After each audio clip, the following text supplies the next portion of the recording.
লোকসভা ভোটকে কেন্দ্র করে মুর্শিদাবাদের টহলদারি চলছে জেলা জুড়ে। মঙ্গলবার সকালে খড়গ্রাম ব্লকের স্থানীয় বিডিও এবং ওসিকে নিয়ে কেন্দ্রীয় বাহিনী রুট মার্চ করলো।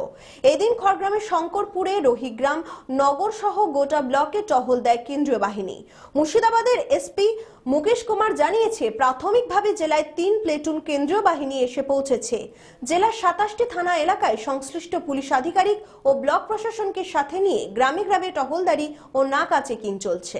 ব্লকের বিভিন্ন অঞ্চলে ব্লক প্রশাসন, পুলিশ প্রশাসনের ওসি সাহেব ছিলেন এবং সেন্ট্রাল বাহিনী আমরা একসাথে মিলে বিভিন্ন জায়গায় রুট মার্চ করেছি। প্রথমে আমরা শঙ্করপুর গ্রাম, সাদল অঞ্চলে শঙ্করপুর এবং রহিগ্রাম এই দুটো জায়গাতে রুট মার্চ করি।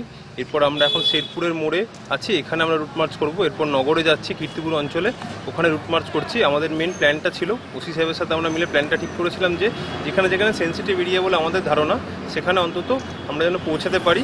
সকাল থেকে এক্সটেন্সিভলি আমরা মানুষের সাথে কথা বলেছি, মানুষের মধ্যে কনফিডেন্স বিল্ডিং মেজার্সের হিসাবে আমরা প্রচার করেছি, মানুষকে বুঝিয়েছি, দেখেছি মানুষের মধ্যে যথেষ্ট ভরসা আছে এবং আগামী ভোট খুব শান্তিপূর্ণ হবে এই আমাদের আশা। এই জন্য আমাদের প্রয়াস।